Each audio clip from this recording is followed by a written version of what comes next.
menjadi orang soleh itu bagus. Tapi kita ketika merasa lebih soleh dari yang lain, mohon maaf, perasaan lebih itu akan berbahaya bagi dirinya. Menjadi orang baik harus, tapi ketika merasa lebih baik dari orang lain, ini yang akan membuat kekacauan bagi dirinya yang merasa lebih baik. Ayo tengokin teman-teman yang belum dapat hidayah.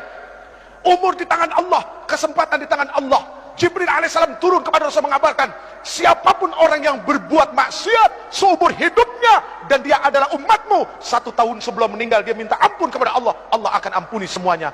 Rasulullah bilang apa? Aduh malaikat Jibril, kelamaan. Balik kepada Allah. Rasulullah tahu kualitas umatnya. Setelah kembali kepada Allah turun lagi, ya Rasulullah, barang siapa dari umatmu berbuat dosa seumur hidupnya 1 bulan sebelum dia meninggal, dia tobat kepada Allah, Allah subhanahu wa ta'ala akan ampuni dosanya. Apa Rasulullah bilang? Aduh malaikat Jibril, jangan deh, kelamaan, umatku lalai. Kembali lagi kepada Allah, turun lagi, ya Rasulullah, barang siapa dari umatmu dia berbuat dosa seumur hidupnya 1 minggu sebelum meninggal, dia bertobat kepada Allah, Allah akan ampuni. Tapi apa yang dikatakan Rasulullah SAW? Aduh jangan, malaikat Jibril jangan, umatku lalai. Lihat, sayang gak Rasulullah sama kita? Cinta gak Rasulullah sama kita? Akhirnya kembali lagi kepada Allah, lalu kemudian turun, ya Rasulullah, Allah berkirim salam kepadamu. Barang siapa dari umatmu dia melakukan dosa, melakukan keburukan seumur hidupnya 1 tahun, 1 bulan, 1 minggu, 1 hari, bahkan ketika ruhnya yagargir, malam yagargir, gargara, berbulak balik di tenggorokan, dia nggak bisa berkata apapun kepada Allah, tapi matanya menatap memohon kepada Allah, hatinya bersungguh-sungguh kepada Allah, minta ampun kepada Allah, Allah subhanahu wa ta'ala akan memberikan ampunan kepada mereka. Itu maha luasnya ampunan Allah. Tapi sayang 1000 sayang, Allah nggak pernah bosan ngampunin hambanya. Cuma hambanya yang kadang-kadang bosan minta ampun kepada Allah. Na'udzubillahi min dzalik. Saya yang bosan minta ampun, Allah nggak pernah bosan ngampunin kita. Ya Allah ya Karim. Maaf hadirin, al-Islam kal bunyan yashuddu ba'dahum ba'da. Islam itu seperti bangunan, saling menguatkan satu sama lain. Ada yang bagiannya seperti pasir, ada yang bagiannya seperti kerikil, ada yang bagiannya seperti air, ada yang bagiannya seperti batu koral, dan ada yang bagiannya seperti semen. Semen jangan sombong karena mentang-mentang mahal daripada pasir. Batu yang besar pun jangan sombong, pasir kecil tapi rame-rame mainnya keroyokan. Air, subhanallah, ketika tidak ada kesombongan dari satu hamba kepada hamba yang lain. Lihat, tiang ini terdiri dari apa? Nah itu semua karena tidak ada kesombongan, mereka jadi satu, akhirnya jadi tiang. Jadi mendamaikan 2 orang berselisih itu jauh baik daripada jadi kompor.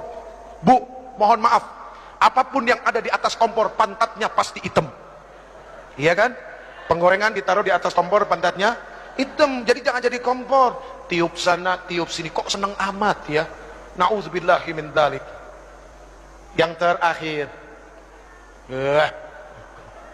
ini udah berbusa ibu.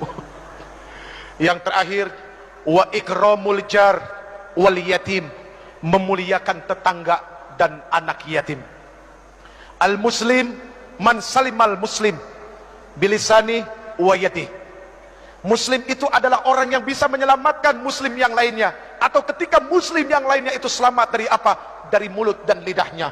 Kecintaannya kepada tetangga, rasa kasih sayangnya kepada orang-orang fakir, itu sangat luar biasa. Maaf, mohon maaf, jangan tersinggung. Yang kaya, tolong engkau ingat, tidak akan pernah ada kalimat kaya kalau tidak ada miskin.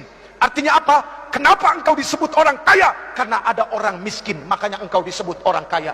Coba kalau semuanya orang punya harta, apa disebut orang kaya? Enggak, semuanya sama. Adanya kaya kan ada yang miskin.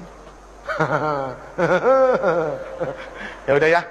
Wa ikramul jar wal yatim, memuliakan tetangga dan anak yatim. Ini bukti bahwa dia adalah muslim sejati. Friend, pegang yang 7 friend. 7 itu bermakna adalah Al-Fatihah, As-Sab'ul Masani, 7 ayat yang berulang-ulang. 7 itu berarti adalah hari dari Jumat sampai Kamis. 7 itu berarti adalah lapis langit. 7 itu berarti adalah lapis bumi. 7 itu berarti adalah 7 benua. Dan 7 itu berarti adalah 7 keajaiban dunia. Tawaf berputar 7 kali, sa'i berbolak-balik 7 kali, dan ada 7 kerikil lontaran jumrah. Pegang yang 7, artinya baca Fatihah sebanyak-banyaknya, karena Allah subhanahu wa ta'ala tidak akan pernah menggantikan Al-Fatihah dengan surat apapun di dalam salat. Bahkan la salat liman lam yaqra'u bi Fatihatil Quran, tidak akan dikatakan orang itu salat kalau dia tidak membaca Al-Fatihah. Genggam Fatihah, baca laqad ja'akum, Insya Allah setiap keluar rumah harus yakin Allah bersama kita. Segala apapun keburukan tidak akan pernah menimpa bangsa ini. Baik hadirin yang dimuliakan Allah, mari kita baca Ummul Quran suratul Fatihah. Yang pertama untuk para orang tua kita yang telah melahirkan kita, yang telah begitu besar pengorbanannya kepada kita, hartanya, jiwa raganya, semuanya untuk kita anak-anaknya yang masih hidup. Semoga Allah Subhanahu wa taala berikan kesehatan lahir batin buat mereka, amin. Semoga Allah Subhanahu wa taala mudahkan segala urusan yang akan menyusahkan mereka, dan semoga Allah Subhanahu wa taala menghalalkan rezekinya. Itu yang paling penting, bukan membanyakan rezeki tapi dari yang haram, tapi menghalalkan rezeki biarpun itu sedikit dan berkahnya, subhanallah. Lalu untuk para alim ulama, guru-guru kita, ya, ketua MUI kita juga yang katanya masih sakit, setahun yang lalu kena stroke. Semua guru-guru kita dari TK sampai SMA, dosen-dosen kita, ya, guru-guru kursus, siapapun yang pernah memberikan ilmunya kepada kita, semoga Allah Subhanahu wa taala tentamkan perut mereka, ya, Allah tenangkan hati mereka, dan mereka menjadi orang-orang yang istiqamah dan orang-orang yang begitu sangat mulia di sisi Allah. Kemudian untuk para pemimpin kita yang sudah begitu dahsyat menanggung amanah di pundak mereka, ayo kita bantu ringankan pundak mereka, ya. Semoga Allah Subhanahu wa taala terus senantiasa memberikan taufik, hidayah dan inayahnya kepada para pemimpin kita, amin ya rabbal alamin. Al-Fatihah. أعوذ بالله من الشيطان الرجيم بسم الله الرحمن الرحيم الحمد لله رب العالمين الرحمن الرحيم مالك يوم الدين إياك نعبد وإياك نستعين اهدنا الصراط المستقيم صراط الذين أنعمت عليهم غير المغضوب عليهم ولا الضالين